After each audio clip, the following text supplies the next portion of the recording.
Shalom y bienvenidos a la comunidad Kol Shaddai.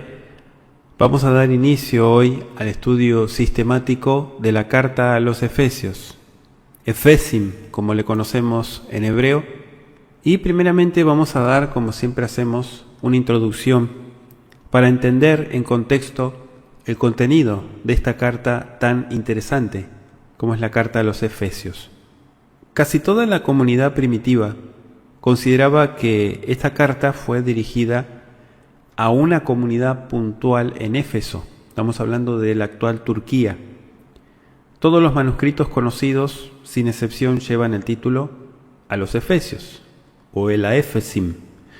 Sin embargo, Beéfeso, ese registro entre paréntesis que aparece también en muchas versiones, por ejemplo, no se registran en los códices sinaítico o el Códice Vaticano, dos de los manuscritos más antiguos y autorizados, ni tampoco en el papiro manuscrito aún más antiguo. Se dijo en la Edad Media, como por el siglo IV, que se vieron manuscritos antiguos en los cuales las palabras en Éfeso estaban omitidas. Incluso en el siglo II también, declaraciones de Orígenes, Tertuliano, confirman esta idea. Por lo tanto, es claro que en el siglo II existían algunos manuscritos en los cuales no figuraban las palabras Beéfeso. Bueno, la ausencia de saludos personales en la carta es un hecho bastante significativo, y más aún cuando se recuerda que sin duda Shaul o Pablo debe haber ganado muchos amigos durante sus 3 años de obra en la ciudad de Éfeso, en Turquía. Además, la carta presenta enseñanzas aplicables a la comunidad en general, no algo local. Entonces, hay 3 soluciones que comúnmente se sugieren para resolver este problema. La primera es que la carta en realidad fue dirigida a la comunidad de la Odisea, según Colosenses 4:16. La segunda es que esta carta originalmente fue una carta circular dirigida a las comunidades de Asia. Y la tercera, que la carta fue dirigida a los Efesios. Bueno, podríamos quedarnos con las 2 opciones últimas, es decir, que una respuesta satisfactoria parece surgir de la combinación de la opción B y la opción C, es decir, que podría ser una carta general dirigida a todas las comunidades de Asia y que también fue dirigida a Éfeso. ¿Sí? Bien podría ser que esta carta fue enviada a Éfeso porque era la metrópoli del proconsulado de Asia, con la intención de que después fuera enviada a las otras comunidades de esa zona. Y esto explicaría también la tradición que incluye a la comunidad de Éfeso como la destinataria de la carta, y también explica por qué existieron copias muy antiguas de esta carta que no incluían la palabra Beéfeso, las cuales pudieron haber sido copias del manuscrito original que circularon, como dijimos, entre las comunidades vecinas. Bueno, de todas maneras, esta carta indudablemente fue leída por los creyentes de Éfeso y quizá también por otros en la provincia de Asia. En cuanto a la autoría, sabemos que la paternidad literaria por el lado de Shaul, Pablo, de esta carta, no fue puesta en duda durante siglos. Pero a partir de los últimos siglos, muchos eruditos modernos llegaron a la conclusión de que la carta no era de Shaul, o sea, no era de Pablo, o que cuando mucho lo era solo parcialmente. Se sugería que se trataba nada más que de una paráfrasis de la carta a los colosenses y que ciertas expresiones indicaban que el autor nunca había estado en Éfeso. Bueno, se destacaba el hecho de la ausencia de saludos personales para los miembros de la comunidad de Éfeso, donde Pablo había trabajado durante unos 3 años, según Hechos capítulo 20, versículo 31. Entonces se afirmaba que el estilo, sentido y propósito de la carta no eran de Shaul, y hasta se sugería que ningún hombre encarcelado podría haber escrito una carta tan animadora. Bueno, estos son comentarios. Desde el mismo comienzo del proceso de separación de los libros apócrifos a los libros canonizados, la carta a los Efesios fue colocada en el canon del Brit Hadashah, y existe una abrumadora evidencia externa que confirma el derecho a esa afirmación. Esa posición fue evidentemente conocida por Clemente Romano en el 90 de esta era y fue confirmada por el testimonio de Ignacio y Policarpo a comienzos del siglo II. Pablo es mencionado por nombre como el autor de la carta en el fragmento muratoriano y más tarde por el escritor Ireneo en el 185 de esta era. Incluso lo han comentado otros también, Clemente de Alejandría en el 195 y Tertuliano en el 207 de esta era. Y muchos otros escritores antiguos clásicos también. Entonces, lo que sí debemos dejar en claro y considerar es que Pablo es el autor de esta carta. No hay duda de eso. Hablando un poquito de historia, en cuanto a la carta a los Efesios, después de apelar a César haciendo uso de sus derechos como ciudadano romano, Pablo fue enviado a Roma, donde probablemente llegó durante la primavera del año 61. Allí estuvo preso 2 años, por lo tanto es probable que esta carta fuera escrita por el año 62 de esta era. Mientras estaba preso, aparentemente disfrutó de ciertas libertades, las que le dieron la oportunidad de reflexionar, incluso de escribir. Shaul aprovechó esta situación y envió muchas instrucciones, enseñanzas, prácticas a las comunidades de Asia, y parece que la carta a los Efesios, a los Colosenses, incluso a Filemón, fueron escritas más o menos en ese mismo tiempo, porque Tíquico fue no solo el portador de la carta a los Efesios y Colosenses, sino también fue compañero de viaje de Onésimo, el que llevó la carta a Filemón. Le dejo Efesios 6:21, Colosenses 4, versos 7 al 9 y Filemón 12. Por lo tanto, Efesios sería una de las 4 cartas que Pablo escribió durante su primer encarcelamiento. Filipenses, escrita también durante ese mismo periodo, quizá fue la 4ª carta. Se ha sugerido que Efesios pudo haber sido escrita durante el encarcelamiento del apóstol en Cesarea. Sin embargo, la evidencia en favor de Roma es mucho mayor. Es indudable que el apóstol estaba preso cuando escribió esta carta, ¿sí? Pero las circunstancias de su condición de preso en Roma parecen haber sido más favorables para que escribiera sus cartas. Mientras Shaul estaba preso en Roma, esperaba una rápida liberación, como dice Filemón 22, pero no hay indicación alguna de que hubiera acariciado una esperanza similar en Cesarea. Shaul había anhelado durante mucho tiempo visitar a Roma, lo dice el capítulo 15 de Romanos, y después de haber llegado allí se propuso ir a Colosas. Sin embargo, nunca parece que tuvo la intención de viajar de Cesarea a Colosas. Pablo escribió esta carta en tiempos y circunstancias que prepararon un ambiente especial para su mensaje.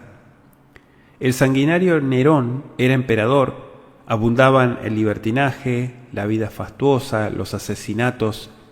Por ejemplo, se registra que cuando el senador romano Pedaño II fue asesinado por un esclavo, aproximadamente 400 esclavos de su propiedad fueron condenados a muerte como castigo, según el procedimiento legal de la época estamos hablando. Alrededor del año cuando se escribió la carta, dijimos el año 62, para entender un poquito históricamente y en el contexto, tuvo lugar en las Islas Británicas el levantamiento de Baodicea, donde según se afirma, más de 70.000 romanos perecieron junto con muchos miles de rebeldes. En ambiente semejante y como resultado de una profunda reflexión e inspiración, Shaul produjo una de sus más nobles declaraciones respecto a la fe como el único medio para que el hombre recobre la paz y se encuentre consigo mismo. La carta de los Efesios ha sido llamada los Alpes del Nuevo Pacto y se destaca en medio de las cumbres de las 9 cartas de Shaul escritas a las 7 comunidades. Básicamente el tema de Efesios es la unidad en Mashiach. Shaul escribe a una comunidad o a comunidades formadas por judíos y gentiles, asiáticos y europeos, esclavos y libres, es decir, representantes todos de un mundo resquebrajado que debía ser restaurado a la unidad de Mashiach. Esto implicaba la unidad de persona, familia, comunidad, incluso raza. La restauración de la unidad individual en la vida de cada creyente asegura la unidad del universo de Yahweh. El tema de la unidad se presenta explícita e implícitamente a través de toda la carta. Shaul anuncia su tema en un tono de exaltación espiritual y exhorta a todos a alcanzar la más alta norma de carácter y conducta para lograr la unidad, no solo en enseñanza y organización, sino en Yeshua, en Mashiach, que es la cabeza, y en la comunidad también. Aunque en Mashiach es la frase clave, es difícil elegir un versículo específico porque casi no hay pasaje que no presente de una u otra manera este tema básico. Elección, perdón, relaciones en el hogar, todo es en Yeshua, en Mashiach. Shaul dice menos acerca de la fe que acerca de la gracia, el favor inmerecido. En sus escritos anteriores destaca la relación del individuo con la salvación y aquí pone de relieve al grupo, la congregación, el cuerpo y habla de estar en Yeshua en vez de ocuparse de cosas alcanzadas mediante Mashiach. De Mashiach viviendo en el creyente en vez de Mashiach ejecutado. Shaul no desarrolla su tema como un argumento o proposición formal. Trata simplemente de lo que le fue dado a él en revelación, no a causa de poseer un intelecto superior a perspicacia mayor, sino porque era un instrumento de la gracia de Yahweh, a quien le fue conferida una visión de la unidad esencialmente espiritual del reino. Se puede afirmar que lo que Romanos y Gálatas fueron para el siglo XVI, incluso en la época de la Reforma Protestante, Efesios lo es para la comunidad actual. ¿Qué puede decir el creyente respecto a las relaciones del individuo con la familia, de la familia con la nación con la raza y de todos con la comunidad y con el Eterno? Shaul contesta presentando a Mashiach como el centro y fin de todas las cosas. Como dice el capítulo 1, verso 10, ¿no? Como quien cumple sus propósitos mediante la comunidad y reúne todas las cosas en Mashiach. La adquisición de una unidad que conserve la libertad del individuo, de unidad sin rígida uniformidad, es nuestra más urgente necesidad ahora. A Shaul se le dio una revelación que ofrece la única solución a un problema de gran importancia para todo hombre de bien. Vamos a leer el capítulo 1 y vamos a dar inicio al estudio. Efesios capítulo 1 dice: Pablo, un apóstol de Yeshua el Mesías por voluntad de Elohim, a los santos y fieles en Yeshua el Mesías, gracia y paz a vosotros de Elohim, nuestro Padre, y del eterno Yeshua el Mesías.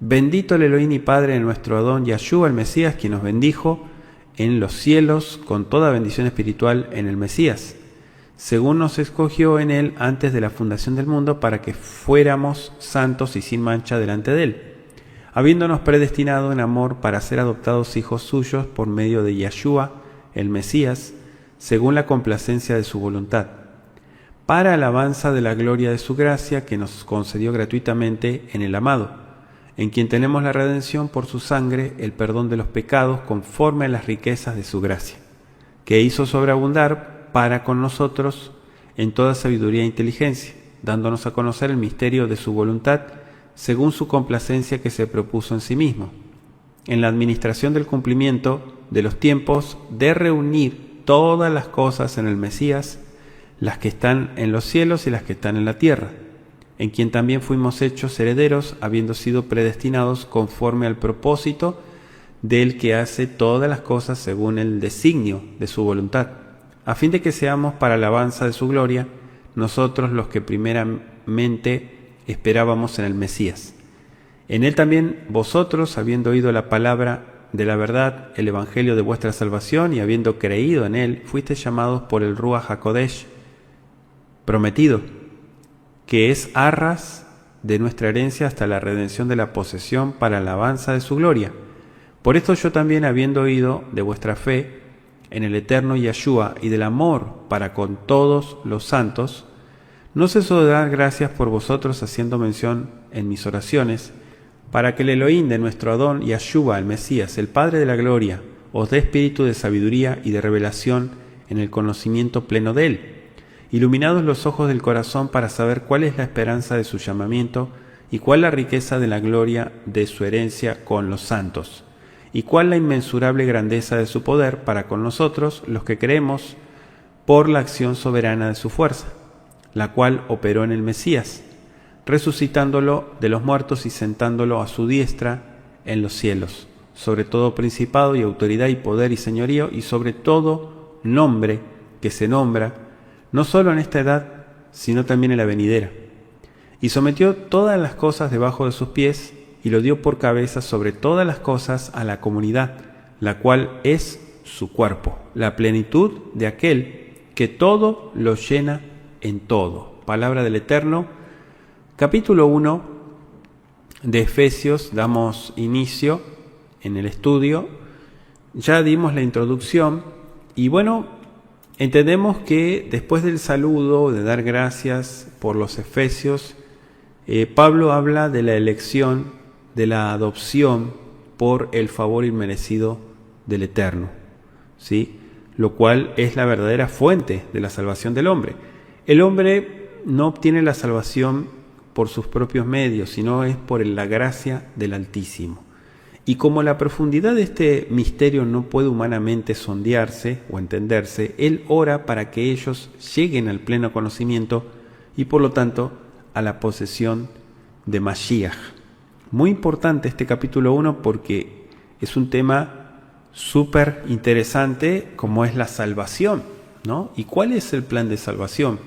Fíjese cómo inicia el verso 1. Dice Shaul, Sheliach Yahshua a Mashiach, Birtzon Elohim el Akedoshim, Animtzaim beEfesos, Umaaminim ba Mashiach Yahshua, Chesed lachem beshalom, beemet Elohim, Avinu, Ba'adoneinu Yahshua a Mashiach, Baruch Elohim ba'avi, Ba'adoneinu Yahshua a Mashiach, Asher berachnu, Bechol birchat ruach, Bameromim, Bamashiach.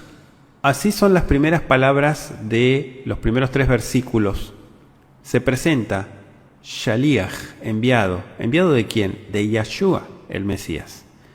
Birtzon Eloheinu, por la voluntad del Altísimo. Claro, Shaul no estaba tratando de aumentar su autoridad personal, sino de expresar un claro sentido de su obligación. Es decir, su llamamiento procedía directamente del Creador. Su firme convicción respecto al llamamiento divino de su obra y consagración a la vida en Mashiach, es decir, su fe, y la raíz de su valor en medio del sufrimiento. Menciona los Kedoshim. Kedoshim expresa la idea de haberse separado de todo lo común, y Ma'aminim, creyentes. Hay otra versión que le pusieron fieles, los fieles. Creyentes o fieles es sinónimo en hebreo, ¿sí? Estas expresiones ocurren frecuentemente en la carta para señalar a Yahshua, el Mashiach, como la esfera o medio en el cual el creyente vive y actúa. Esas palabras destacan la estrecha unidad que existe entre el creyente y el Eterno. Beéfeso, esa es la que está en algunos manuscritos antiguos, ¿sí? A los que están. Be es preposición, significa en. Pero no es que tenga que decir ayer beéfeso. No, simplemente beéfeso se puede entender que están en Éfeso. ¿sí? Hay diferentes opiniones. Algunos dicen que eso fue añadido, fue aclarado, o que, como dijimos al comienzo en la introducción, esto fue en realidad para varias comunidades, incluyendo la de Éfeso. Gesed Beshalom, el saludo, como lo dice Romanos 1:7, cuando Shaul señala al Padre y al Hijo como el origen de una bendición espiritual, puntualiza la igualdad que existe, porque es Elohim mismo. Dice, bendito sea el Elohim. Y esta expresión de alabanza introduce uno de los más sublimes pasajes de la Escritura. Podríamos decir que estos versículos presentan un bosquejo del plan de salvación. A quien bendijo, dice. La flexión del verbo baraj es a fin de bendito también, con toda bendición espiritual, fíjese, en los lugares celestiales. Esto también es usada 5 veces en la carta, en los celestiales o lugares celestiales o regiones celestes también aparece en Efesios 6:12. Sin embargo, la palabra traducida celeste aparece también en otras porciones del Brit Hadashah. Efesios 1:20 se utiliza como sinónimo de cielo, porque se refiere al lugar donde Mashiach se sienta a la diestra de la Shejiná.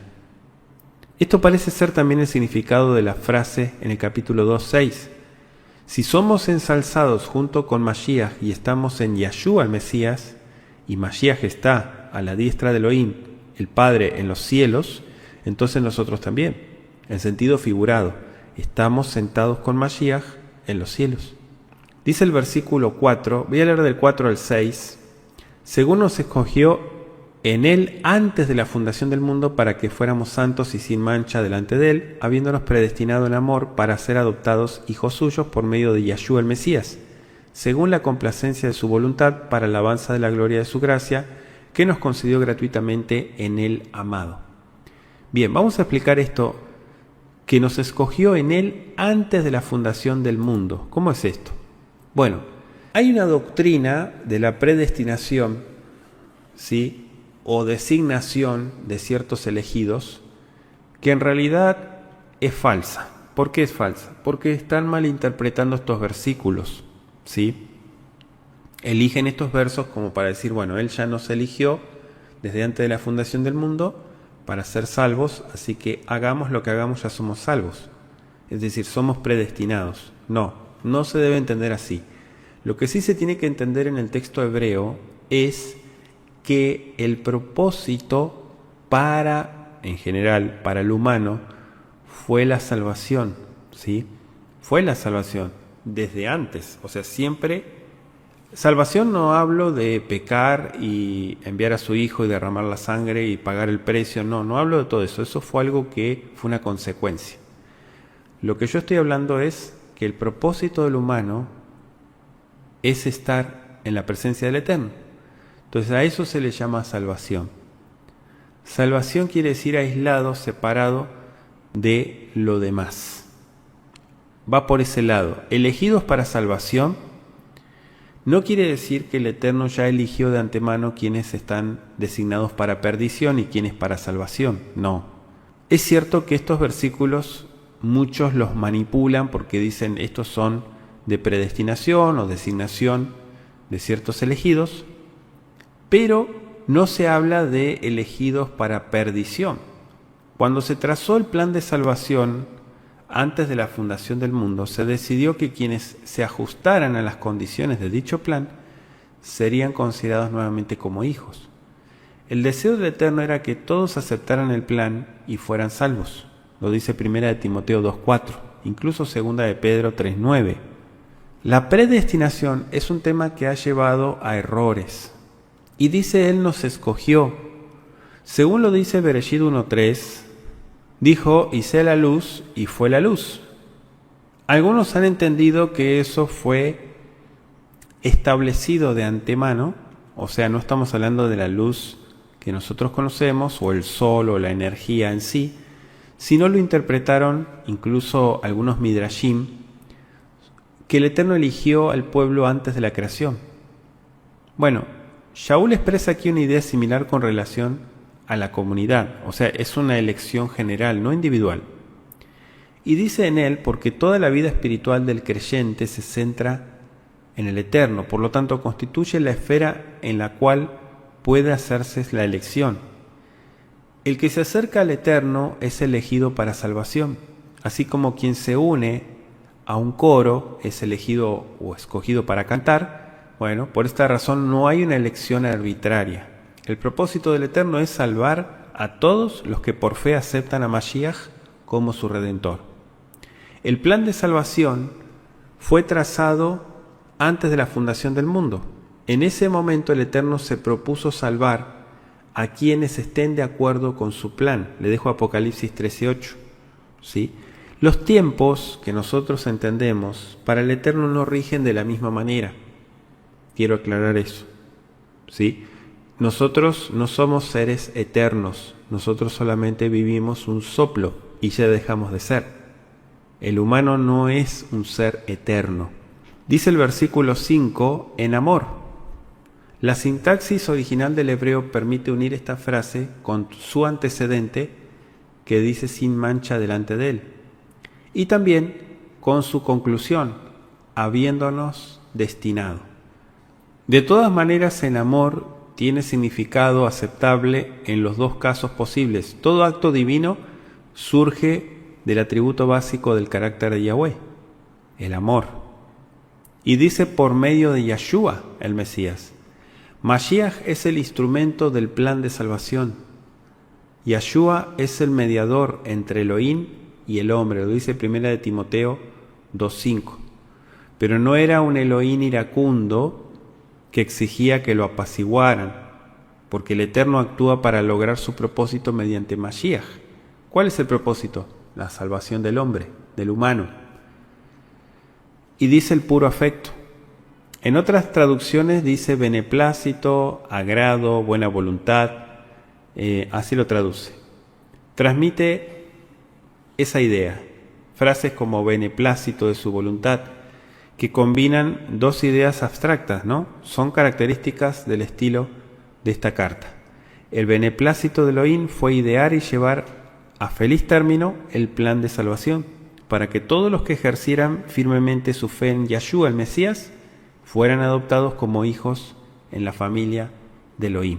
Le dejo Juan 3:16, que ya lo conocemos, y Apocalipsis 22, verso 17.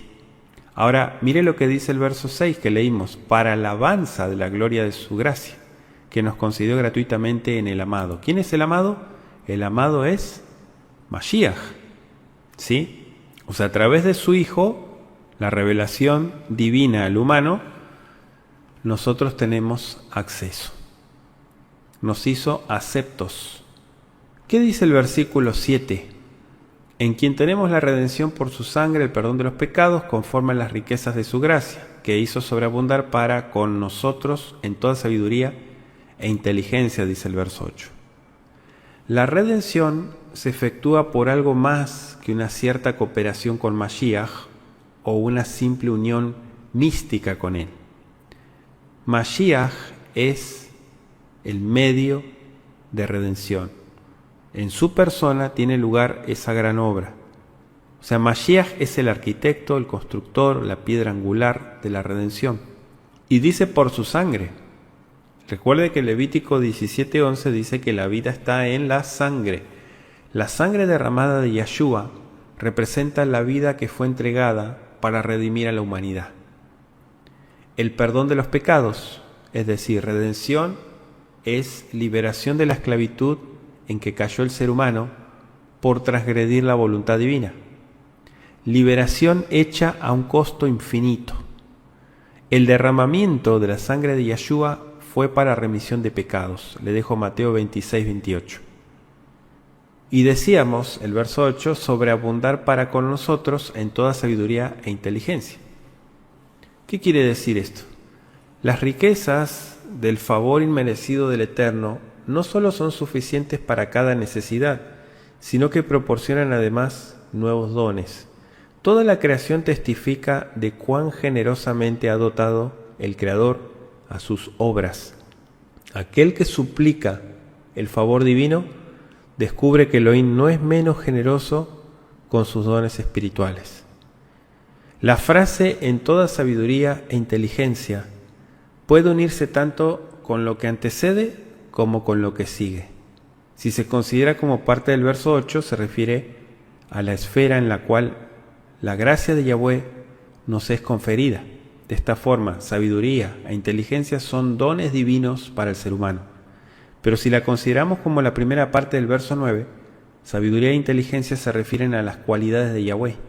Ambas interpretaciones son muy posibles porque en los manuscritos antiguos recuerde que no había signos de puntuación, ni división de palabras, ni de versículos, ni de capítulos. Esto era una carta.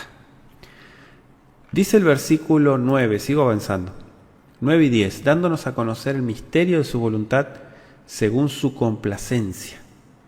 ¿Qué se propuso en sí mismo? En la administración del cumplimiento, dice, de los tiempos de reunir todas las cosas en el Mesías, las que están en los cielos y las que están en la tierra. Bueno, 1. Dándonos a conocer el misterio de su voluntad. ¿Por qué misterio? Porque había llegado el tiempo de revelar el misterio de la voluntad divina. El mundo se había estado preparando durante mucho tiempo para esta hora y Shaul había sido sumamente honrado al ser uno de los portadores de un secreto que fue y había estado oculto desde los siglos y edades. La superabundancia del favor divino había sido un misterio hasta su proclamación en la vida y muerte de Mashiach, y su extensión y aplicación a los gentiles solo comenzaba a ser conocida recién ahora. Entonces esta extensión y aplicación es el motivo principal de esta carta de Shaul. Algunos han afirmado que Shaul usa en este versículo 3 palabras de religiones paganas, ¿sí?, dadas a lo misterioso: misterio, conocimiento, sabiduría. Pero el uso de estas palabras y los conceptos que representan no están restringidos a religiones paganas. Es decir, sus equivalentes hebreos, que representan conceptos propios de la mentalidad judía, porque él era judío, ¿no?, son utilizados tanto en el Tanaj como en los rollos del Mar Muerto. Le dejo Job 12:13, Salmo 73:11, Salmo 111:10, Isaías 11:2, Daniel 2, verso 18, verso 28. Es decir, todo esto ya estaba en la mentalidad de los hebreos. Entonces, como Shaul conocía muy bien la Torá, todo el Tanaj, el Antiguo Pacto, y lo consideraba como la revelación divina, es muy posible que hubiera tomado estos antiguos conceptos y los acomodara de acuerdo a la idea sublime que los creyentes del siglo I tenían acerca de Elohim. El bondadoso propósito de Yahweh era proporcionar esta revelación. La entrada del pecado en el mundo no fue un dilema para el Eterno, ni hizo que él de mala gana pusiera en marcha la sublime, aunque angustiosa, obra de redención. El Eterno no tuvo que ser obligado ni convencido por circunstancias externas, no. Él hace con agrado su obra en favor de la humanidad. La idea que representa al Eterno como de carácter renuente para ceder a las súplicas del hombre, o de Mashiach antes de estar dispuesto a perdonar el pecado, o de auxiliar a sus criaturas que sufren, no es cierta. Es falsa. Ahora, el versículo 10 dice reunir. En hebreo dice recapitular o resumir. Esta palabra también aparece en Romanos 13:9, en donde Shaul presenta la ley como sintetizada en el amor, ¿sí? Dice todas las cosas en Mashiach. Este es el propósito divino, la restauración de la unidad perdida. Esto tiene que ser hecho necesariamente en Mashiach, porque Él es el centro de todas las cosas. Todo fue hecho por Él. Él sustenta el universo por el poder de su palabra. Él es el centro de la comunidad y su suprema esperanza. La vida del creyente no es una marcha solitaria hacia el reino de Elohim. O sea, el creyente es miembro de una comunidad, el cuerpo de Mashiach. La unidad del universo de Elohim fue rota por el pecado. El misterio de la voluntad de Yahweh se refiere al plan de restaurar dicha unidad cuando la ocasión fuera propicia. restauración que se haría mediante Yahshua. Entonces, este misterio llegará a su culminación cuando finalice esta lucha contra el mal que finalmente la describe el libro de Apocalipsis, ¿no? Cuando todas las cosas en los cielos y en la tierra sean reunidas en Mashiach y el carácter de la divinidad sea vindicado. Ahora, hay una palabra ahí en el verso 10 que en las versiones dispensacionalistas la colocaron, pusieron en las dispensaciones. Ahí no dice dispensaciones. La palabra es plan, organización, administración. Y esto se refiere al plan de salvación.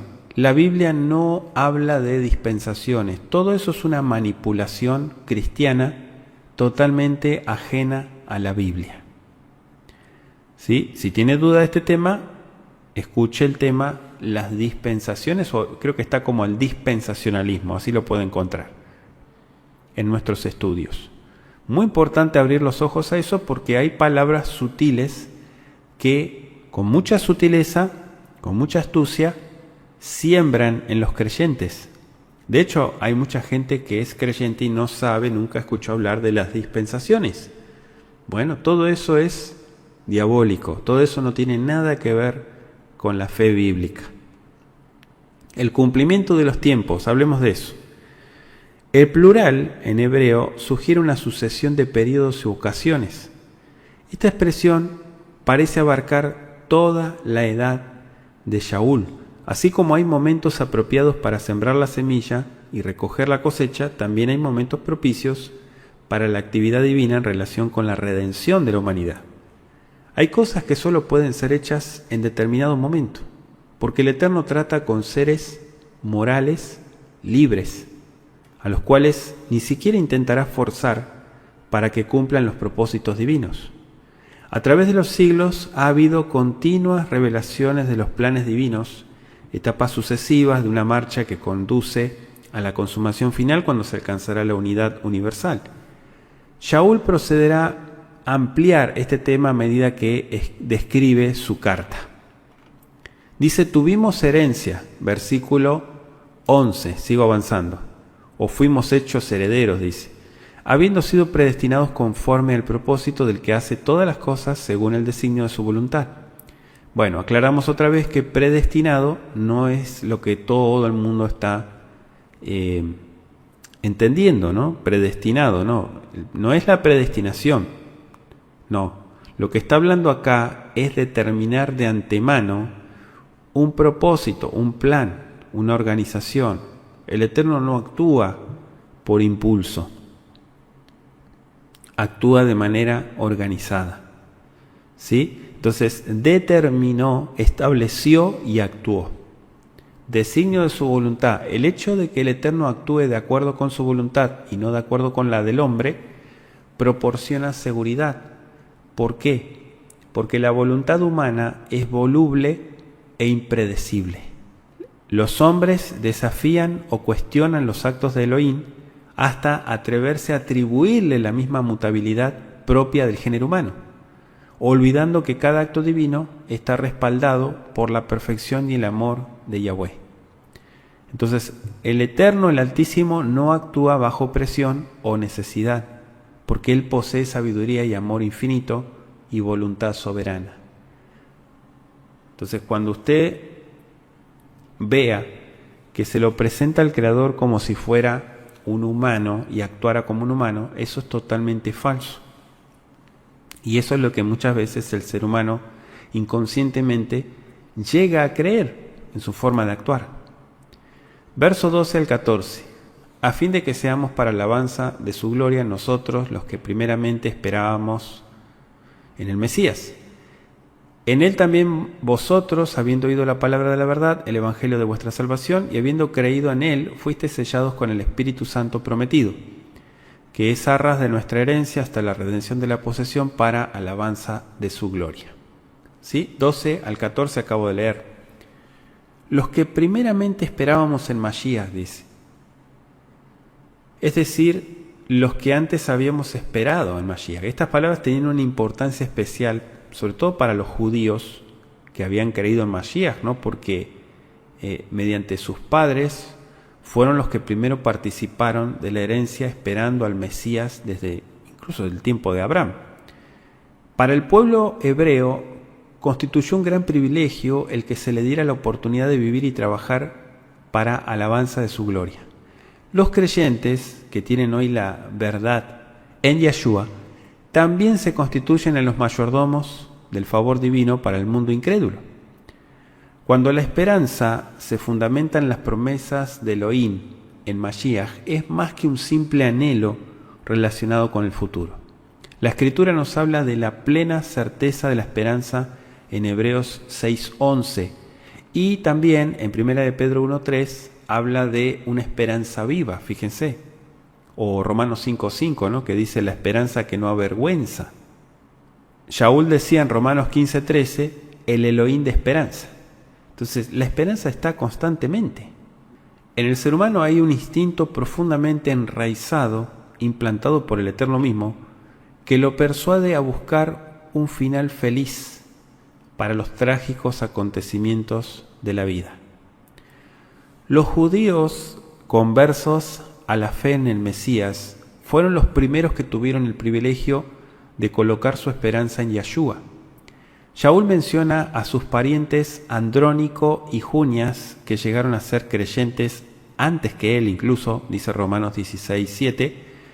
Claro, Pablo sin duda siempre tuvo que sentir dolor por haber malgastado los primeros años de su juventud. Felices aquellos que se acercan a Mashiach desde sus primeros años para ofrendarle su vida entera en lugar de consagrarle solo el resto de una vida desperdiciada. La esperanza es como una cuerda que se arroja a quien se está ahogando. ¿Qué necio sería que dudara de las intenciones de quien le arroja la cuerda o de la resistencia de ésta? El que parece se aferra de la bendita esperanza y descubre que lo sostiene y lo lleva a Mashiach, quien le ofrece vida eterna. Ahora el verso 13 dice la palabra de verdad. Así está escrito, versículo 13 de Efesios, Devar Emet. La palabra de verdad se define aquí como el evangelio de vuestra salvación. Es decir, se nos insta a tomar en serio esta palabra, a recibirla con humildad y con fe, porque es el medio para obtener vida eterna. Existen diversas teorías filosóficas acerca de la naturaleza de la verdad. Sin embargo, en las Escrituras se concibe como estrechamente vinculada con la salvación del ser humano. Según este último concepto, Emet, verdad, es mucho más que una simple colección de afirmaciones que, como es obvio, no pueden tener en sí mismas la salvación. Finalmente, la verdad debe llevarnos a aquel que es, como dice Juan 14:6, el camino, la verdad y la vida. Todo impulso noble que surge en el alma, ya sea de creyentes o de paganos, deriva de esa fuente. Para que haya una verdadera recepción de la verdad, es necesaria la influencia del Ruach, como dice 1 Corintios 2, versos 12 al 15. La palabra escrita o hablada, como la semilla que cae en tierra poco fértil, no tiene poder para cambiar la vida, a menos que esté acompañada por la palabra viviente. Dice sellados en el Espíritu Santo de la promesa. ¿Por qué sellados? Porque el cambio en la vida del creyente se produce en forma ordenada. Primeramente es el oír, luego el creer y finalmente el sellamiento, que pone sobre él, por así decirlo, una marca indeleble. El Ruach HaKodesh, es decir, el Espíritu de Yahweh, fue prometido desde los días del Tanaj, Isaías 32:15, Ezequiel 36:26 y Joel 2:28, y también por Mashiach en Juan 14, versículos 16 al 17. El que sella o identifica a quienes pertenecen a Mashiach es el Espíritu de Yahweh, guardándolos hasta el día de la redención final. El Ruach es identificado aquí como el ser que hace el sellamiento. Los que son sellados reciben el testimonio espiritual interno de que son hijos de Yahweh. 1 de Juan 5:10. Entonces el sello se coloca sobre todos aquellos que deciden de todo corazón servir al Eterno. El Ruach HaKodesh, el Espíritu Santo, nos asegura que las promesas del Eterno son verdaderas, porque es su Espíritu.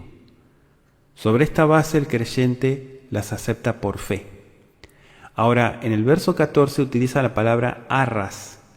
Bueno, la idea general de este versículo es que el Ruach había sido prometido en la palabra del Eterno. Y cuando los creyentes aceptaron esa palabra, recibieron el Ruach y fueron sellados. Entonces, este sellamiento es a su vez una garantía adicional del cumplimiento final de todas las promesas divinas hechas al hombre. ¿Sí? Arras es como una garantía. El Hijo de Elohim tiene el privilegio de participar inclusive en esta vida de las cosas celestiales. Porque si no fuera así, bien podría uno preguntarse acerca de la autenticidad de su experiencia como creyente. Entonces, el creyente puede gozar de una profunda certeza de la resurrección corporal, la segunda venida de Mashiach, es decir, la recepción de la inmortalidad, todas las realidades eternas, porque han sido garantizadas personalmente por el Eterno mediante su Ruach. Y dice redención porque se presenta la redención como algo futuro. Aunque el creyente ya ha sido salvado al aceptar a Mashiach como su salvador personal, aunque aún esperamos, ¿no?, ser completamente liberados del pecado y de sus consecuencias, hay una gloria que se revelará. El verso 15, seguimos avanzando un poquito más, dice: por esto yo también, habiendo oído de vuestra fe en el Señor Yahshua y del amor para con todos los santos, no ceso de dar gracias por vosotros, haciendo mención en mis oraciones, para que el Elohim de nuestro Señor Yahshua el Mesías y el Padre de la gloria os dé espíritu de sabiduría y de revelación en el conocimiento pleno de Él. Hasta ahí, verso 17. Vamos a explicar un poquito. Por esta causa también yo, dice, habiendo oído. Claro, debido a las bendiciones descritas hasta el verso 14 que estudiamos recién, Shaul ahora expresa una oración de alabanza y gratitud. Durante su encarcelamiento, Shaul frecuentemente recibía informes y mensajes de las comunidades que había fundado, las cuales a veces lo alegraban, a veces lo entristecían. La fe de los efesios era un gran motivo de ánimo para él. Eran sus compatriotas. Dice el verso 16, dar gracias haciendo memoria. Claro, estas declaraciones similares de gratitud se encuentran muy a menudo en las cartas de él. El permanente espíritu de gratitud de Shaul encontraba muchas oportunidades para manifestarse. La frecuencia de las expresiones de gratitud de Shaul es una señal de la naturaleza rebosante de alegría en su espíritu, sin la cual nunca podría haber soportado sus muchos padecimientos. La nota de regocijo y gratitud, es triste decirlo, no vibra en la vida de muchos creyentes. El remedio puede encontrarse parcialmente compartiendo con otros las experiencias felices de una vida espiritual. Dice haciendo memoria porque un estudio de las oraciones de Shaul revela que sus peticiones eran mayormente en favor de sus comunidades y de determinadas personas. El hecho de que el Eterno, el Padre, sea descrito como el Elohim de nuestro Señor Yahshua, de ninguna manera implica subordinación del Hijo al Padre.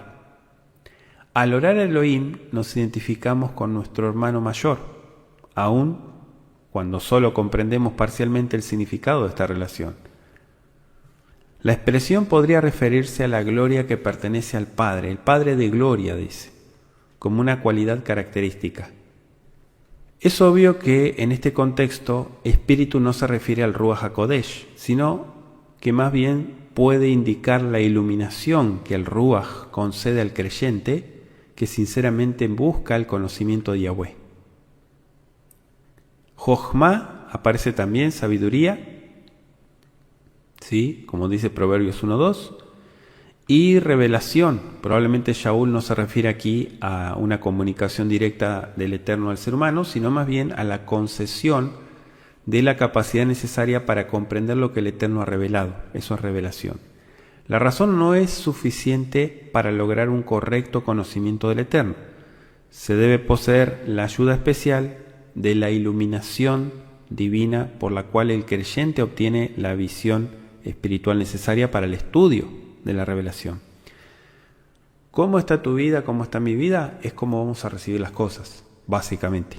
Es eso. ¿Sí? O sea, por eso es importante que uno se llene de iluminación, de espiritualidad, de cosas buenas, llenas de amor, porque de esa manera se puede recibir y canalizar las cosas espirituales. Si no, es imposible. Es como que choca, golpea contra un paredón. También menciona conocimiento. No se trata solo de reconocer al Eterno, sino de conocerlo perfectamente. Este conocimiento lo poseen quienes voluntariamente aceptan la revelación que el Eterno hace de sí mismo. O sea, no se trata de conocimiento teórico, hago la aclaración, o de un asentimiento intelectual, sino más bien de un conocimiento íntimo de aquellos cuyas facultades espirituales han sido vivificadas. ¿Sí? Estamos hablando de ser sensibles a las verdades espirituales. Este conocimiento, hacemos la aclaración, es progresivo. El Eterno revela cada día nuevos aspectos de su carácter que conmueven el alma e inspiran para una vida más apartada. Ahora, el verso 18, leo del 18 al 21, dice: iluminados los ojos del corazón. Fíjense, ahí está lo que decíamos hace un ratito, ¿no? Los ojos del corazón. Para saber cuál es la esperanza de su llamamiento y cuál la riqueza de la gloria de su herencia con los santos, y cuál la inmensurable grandeza de su poder para con nosotros los que creemos por la acción soberana de su fuerza, la cual operó en el Mesías, resucitándolo de los muertos y sentándolo a su diestra en los cielos, sobre todo principado y autoridad y poder y señoría, y sobre todo nombre que se nombra, no solo en esta edad, sino también en la venidera, dice. Bien, iluminados los ojos del corazón. Dice otra versión, los ojos de vuestro entendimiento. ¿Sí? ¿Qué es los ojos del corazón? Esta frase se usa aquí, pero la palabra corazón representa la mentalidad hebrea. El corazón, para la mentalidad hebrea, la cultura bíblica, es la sede de los pensamientos, la voluntad y las emociones. Y este parece ser el sentido que Shaul le dio a esta expresión. El sustantivo einaim, ojos, equivale a perspicacia, visión clara, conocimiento espiritual, entendimiento moral. Como dice la Escritura, ¿no? Cosas que ojo no vio ni oído oyó. Son vistas por ojos espiritualmente perceptivos, ¿no? Primera de Corintios 2, versos 9 y 10. Entonces se experimenta una nueva y profunda comprensión que afecta lo más íntimo de la personalidad. No es una nueva facultad o don, sino más bien una nueva visión, una nueva perspectiva. Y dice sepáis porque enumera 3 aspectos del conocimiento experimentado por aquellos cuyos ojos son abiertos a la luz, ¿no? Versos 18 y 19. También aparece la expresión herencia. Se ha entendido que este término se refiere a los santos como herencia de Elohim, o a los privilegios que disfrutan los santos como herederos de Elohim. En otros versículos se habla de los redimidos como el tesoro, la riqueza o la herencia de Yahweh, que es Éxodo 19:5. Ellos son de Elohim por creación y por redención. Primera de Corintios 6:20 dice que fueron comprados por precio, y por lo tanto el Eterno se deleita en su herencia. La herencia, considerada como el privilegio de los santos, se describe en términos de riquezas y gloria. Apocalipsis 21:7 dice: el que venciera heredará todas las cosas. Las riquezas de la gracia de Yahweh, de su amor, de su poder, su misericordia, incluso su reino, son compartidas con sus hijos. Filipenses 4:19. El verso 19 dice poder para con nosotros. Shaul no solo pide en oración un conocimiento de la esperanza y de las riquezas, decía el verso 18, sino también un conocimiento personal del poder de Yahweh en la vida. Al experimentar la conversión y la santificación, nuestra débil naturaleza es revitalizada y transformada por la energía divina. Entonces, el ofrecimiento de la esperanza a que el Eterno nos ha llamado sería algo atormentador e insatisfactorio si no fuera por el poder que la acompaña. Por eso dicen los que creemos. La fe es el medio que hace posible que actúe el poder divino. Recuérdelo, Romanos 4, versos 3 al 5. ¿Sí? La fe, sin fe es imposible, no hay nada. Ahora dice el versículo 20, resucitándole. Fíjese, es maravilloso que el mismo poder que efectuó la resurrección de Mashiach sea el que obra hoy en el corazón de los creyentes. El poder divino actuó sobre el cuerpo muerto de Mashiach y actúa siempre de nuevo en quienes están muertos en delitos y pecados. Mashiach resucitó con un cuerpo glorificado y recibió autoridad a la diestra de Yahweh. Eso lo entendemos en la Biblia. Su resurrección es una seguridad de la resurrección de los santos y su ensalzamiento es una garantía del ensalzamiento final que tendrán los santos. Ahora, ¿por qué el verso 21 dice todo principado, todo señorío, autoridad, nombre que se nombra, no solo de esta era, sino también de la venidera, dice el texto? Bueno, generalmente se entiende que esta enumeración se refiere a poderes angelicales, posiblemente tanto buenos como malos. Mashiach es superior a todos los poderes celestiales y terrenales, o sea, él es amo, soberano, con autoridad suprema y universal. Shaul siempre quiere dejar en claro que Mashiach no debe ser considerado como una deidad subordinada, un concepto que fácilmente podía ser aceptado debido a la creciente influencia del gnosticismo, sobre todo, ¿no? Él utiliza términos frecuentes en las enseñanzas hebreas o judías de aquella época. Le dejo Enoc 61:10, ¿sí? Algo que ya se conocía en esos días. Y destaca la verdad de que Mashiach está por sobre todos los otros seres, no importa cuál sea su jerarquía supuesta o real. Dice todo nombre, es decir, estas palabras abarcan todo. Están usadas para llevar a su clima la enumeración precedente. No hay nombre que pueda compararse con el de Yahshua porque no existe ser alguno que pueda compararse con él. La palabra edad es la palabra siglo, era. Se refiere a este mundo, ¿sí? Hay un mundo actual y hay un mundo venidero, a eso se refiere. Y el verso 22... Voy a leer el 22 y 23, dice, y sometió todas las cosas debajo de sus pies, y lo dio por cabeza sobre todas las cosas a la comunidad, la cual es su cuerpo, la plenitud de aquel que todo lo llena en todo. Mire qué interesante. Es decir, cabeza sobre todas las cosas, ¿no? Esta relación implica más que gobierno. Ser cabeza en el sentido que se le da en la carta incluye las ideas de unión vital y relación. La cabeza es el centro de todas las funciones del cuerpo. Así destaca Shaul la idea de unidad, muy bien ilustrada por la estrecha relación que existe entre la cabeza y el cuerpo. Mashiach, la cabeza, es la sede de toda autoridad para la comunidad creyente. Entonces la analogía entre la comunidad o la congregación y el cuerpo humano es muy estrecha. Así como el cuerpo es uno, la comunidad es una, ambos están compuestos de diversos miembros, cada uno de los cuales posee características y funciones particulares. Entonces, la existencia de una gran diversidad de dones no es impedimento para la asociación y operación armoniosas. En realidad, solo cuando los miembros actúan en estrecha relación pueden desempeñar las funciones propias de cada uno. Por eso dice plenitud. ¿Qué es plenitud? Complemento. También se traduce en el hebreo como cumplimiento, abundancia. Esta palabra se refiere en sentido pasivo a lo que es llenado o a la condición de plenitud de algo, una vez que se llenó.